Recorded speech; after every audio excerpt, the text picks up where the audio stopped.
Hello everyone, my name is Ale. Welcome to my channel if you're new, and welcome back if you were already around there. But first, quick interesting fact. Did you know that when we die, we still have 7 minutes of brain activity? Now, let's start.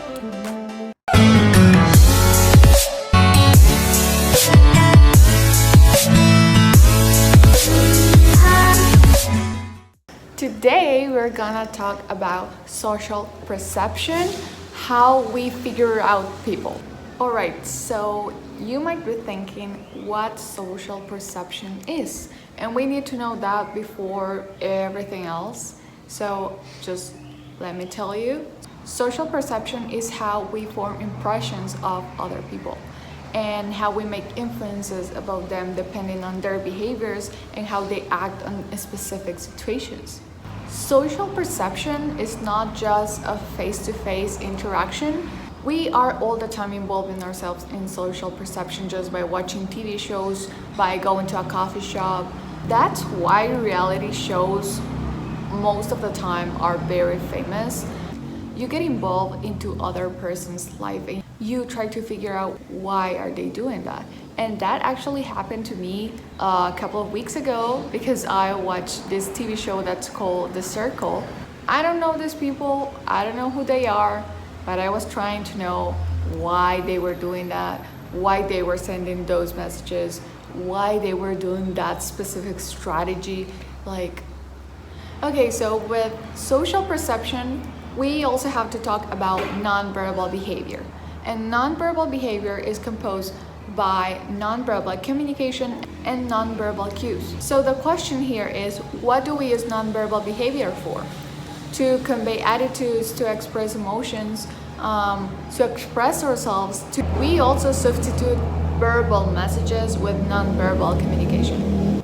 So as I said, it is composed by two different things. First one, nonverbal communication.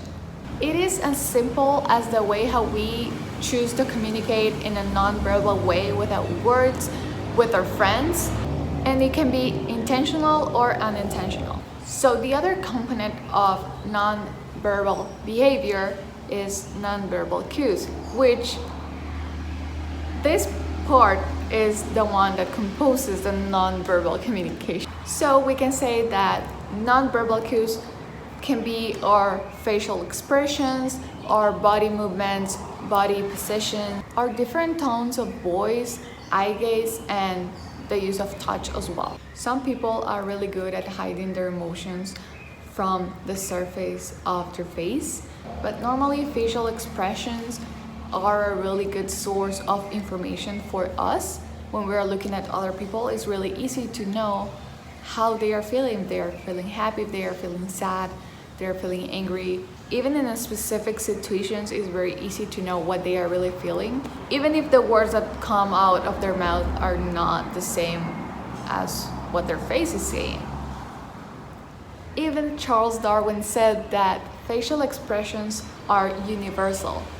Not all of them, but the most common ones like anger or sadness or happiness, all those that are really common in pretty much every human alive, he says that they are very universal. And there is a study that talks about this, but I will save that for another video. There's also two things in case of nonverbal behavior that we do pretty much every day in our lives. What are these things that I'm talking about? Encoding and decoding. Encoding is to emit or express our emotions, like smiling or patting someone on the back. But decoding, as you may already know, of course, is the opposite. How we interpret the meaning of others' nonverbal behavior toward us. So we are pretty much every day encoding and decoding information. You're expressing yourself to others and they are decoding your information, and they are expressing themselves to you and you are decoding their information and their behavior. we also have to understand that sometimes this process of encoding and decoding can get misunderstood. Why? Because you may have a friend or someone you may know that's not from your culture, not from your country, not of your same age, and maybe for them, for example, a pat on the back is not the same. For someone might be something condescending, and for other people might show kindness. So just be sure when you express yourself in a nonverbal behavior who you are expressing yourself to. We also have to understand and be sure that even though our brain is very accurate to make assumptions about other people, and most of the time those assumptions might be true, we are not always right. Our brain is not always right. Do you know how much do we take to make an assumption the first time we met someone just by their face? 100 milliseconds or less than that. So yeah, it's important for you to know that your first impression or your first assumption might not be right, might not be completely accurate. Like I mentioned before, we are good at reading facial expressions. But why do we fail? Why do we sometimes have an inaccurate appraisal? Why do we have sometimes a wrong assumption about someone? Even though we're good, facial expressions are really hard to interpret sometimes. And there are two factors, just two, that may affect our appraisal at the time of an assumption or an impression. The first one is people most of the time try to appear less emotional than they really are.